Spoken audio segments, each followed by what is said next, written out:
It's culture and performance. Look, conflict avoidance happens, but in a bad way. So you need to confront conflict without inviting combat. And I know you're thinking, wait a minute, wait, I need to delegate authority now? I thought they were supposed to wait until the team gets to the performing stage. Look, we always talk about three specific things to do immediately, things to think about, or things that can bring you value immediately. So if you like this approach, please like or subscribe.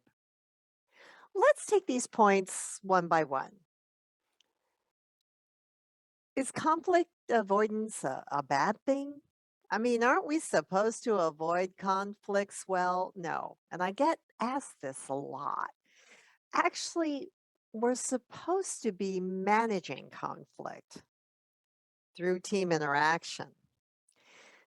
Gotta tell you, trying to run around and see all the difference of opinions or way that people approach things are different. And then somebody says, well, you're stuck in the past. And they're saying that to somebody who says, well, you don't recognize or respect my experience. And oh, okay. Can I just tell you, aside from being pretty exhausting, it turns out, well, it's actually not a great way to serve my team. Because they really don't need a babysitter. They need a leader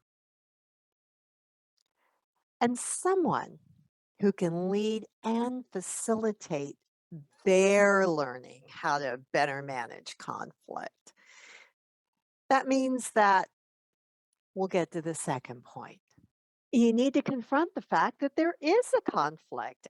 And we're not talking about using the confront conflict management approach. We're talking about um, just looking and seeing that there is a conflict. Now, don't get me wrong.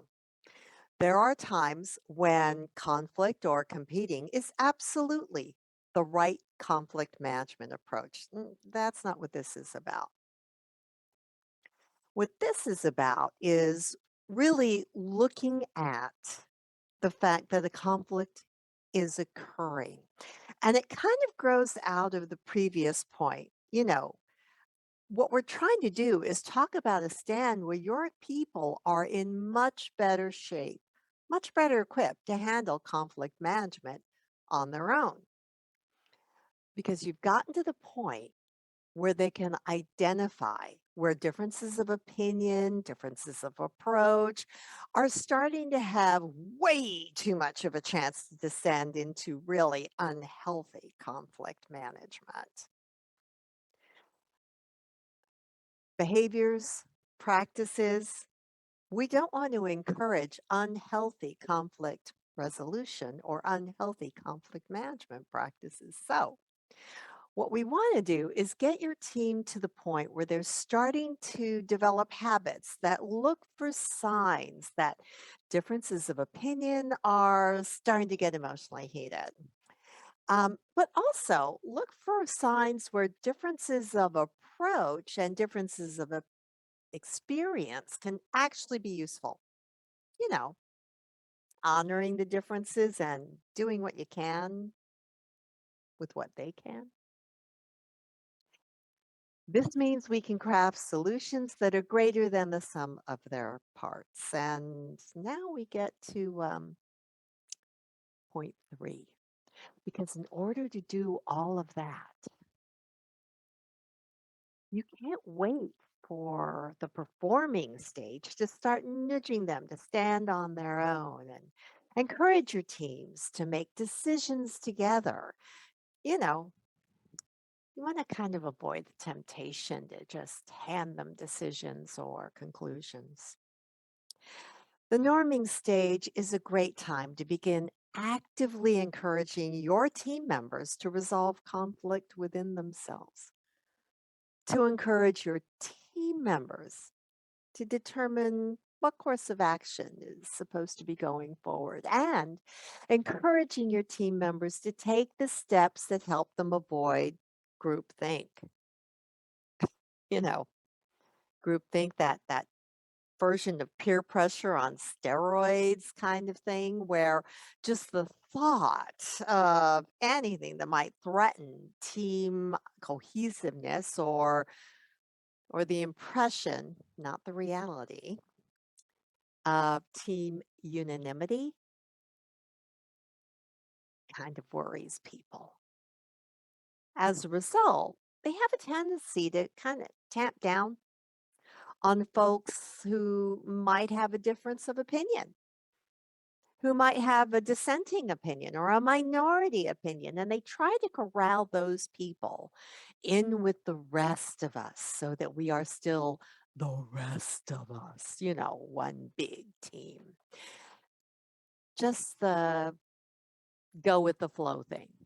No, no, no, no, no, no, no. So, what we want you to do here is, as the team leader, as the project leader, help them see the signs that groupthink might be happening so that they can avoid getting in the habit of letting it happen. And you have to delegate enough authority and empowerment so that they can take the steps themselves to curb that whole trajectory into groupthink heck. Okay, it's really supposed to be hell, but I'm trying to clean up my language here. Some days it works better than others. Look, to make sure that they decide and then execute on reasonable courses of action. Now, I'm not saying that on occasion you might, not want to have to step in because, time urgency, market urgency, deadline urgency, and deadlines that are imposed by other people who may not, to a point that's often made in class, really may not understand the complexity of what it's going to take to execute on what they've just asked you. But that doesn't mean we have the right to tell them that we're absolutely positively not going to do it unless we absolutely positively cannot do it. So sometimes we have to work with the team in order to help them move it along. But be sure you balance how often you help the team move along versus hands off and give them a shot at it. You know, the nice thing is, I've frequently been kind of surprised because, this is actually when your team might start to do, well, a little bit better. Yeah, okay, sometimes it's a lot better as decision makers when they're slightly more independent of you, meaning me. Now, they're independent decision makers, but that doesn't mean that they're independent of your leadership. That's not at all what we're talking about. You see, deliverable based work is starting to happen now in a real way. And we could be well on our way to the performing stage. That's right. I said could be. So check out our video on the performing stage of team development. This video was brought to you by the Leadership Driven Project Management Academy. I'm Kimi Zimski, and I'm delighted you could join us. Please view the other videos on the stages of team development. See you soon.